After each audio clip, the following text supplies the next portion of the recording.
welcome to 6 Gun Guitars Luthier Lessons video series. On this one we're going to talk about doing a little bit of French polishing. This is going to be a several video series, so just kind of keep watching for the different ones that are coming out. What I'm going to be doing it on is I have an old guitar body that was, part of an original series. Made a few mistakes on it. It's been sitting around the shop for quite some time. I attempted to do kind of a double binding around the bottoms, around the top side. I really didn't like it very much. Same thing on the back. I did a little bit of a Duke stripe after I kind of ruined the front. I figured I could experiment on different parts of it and really have something where it really didn't matter if I messed it up or not. So I did a little experimentation. This is a Spanish cedar back on here and sides over a spruce top. But what I did was I got the back of the guitar and I knocked out a few of the dings and stuff like that it had had from just kind of floating around the shop. And I got it down to 220. And I scraped it. I actually did a lot of scraping on this with a card scraper, and I just ran over it with a little bit of 220 with the grain to kind of try to hide any imperfections that are on here. I don't need it to be flawless for this, but the better it is, obviously the better to show the technique. French polishing is a shellac application method, and I got some instructions on mixing the shellac and things like that, but your very first step is, take the shellac, take a look at my video, it'll show you how to mix it.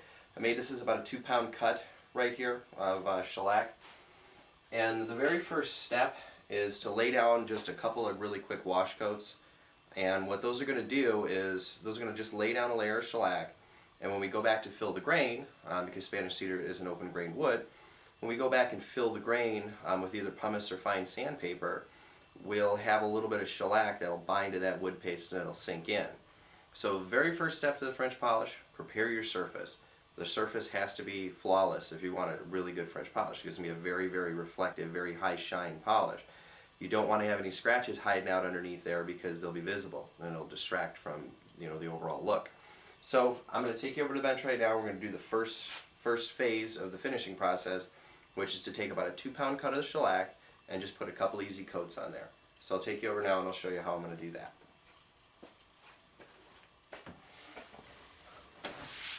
The guitar's here, surface is prepared. Like I said, just did a little bit of sanding, just try to make it as even as I possibly can. I'm going to take my 2-pound cut of shellac. And for the wash coat, normally you use a rubber for French polish, but for the wash coat I'm not, just because I want to get a good amount of shellac on there. So what I'm going to do is I'm going to dispense a little bit of shellac on my piece here, and I'm going to take just a regular piece of, this is an undershirt, and I'm going to go ahead and start rubbing this in. Now you can see the color change immediately. There's really nice color to it, not a lot of shine, but that'll come later.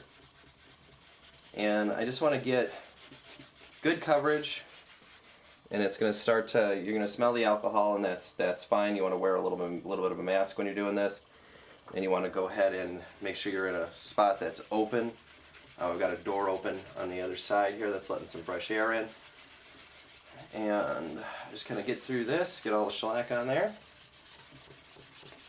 And the nice thing about working with shellac is it's cut with denatured alcohol. And denatured alcohol dries very quickly. So usually by the time you get to the other side of the guitar, the original side is nice and dry, so you can do a quick second coat on there. So get all this rubbed on. You want to try to keep it kind of even. It's not going to matter as much because we're going to sand on this. And that's the whole point of this wash coat.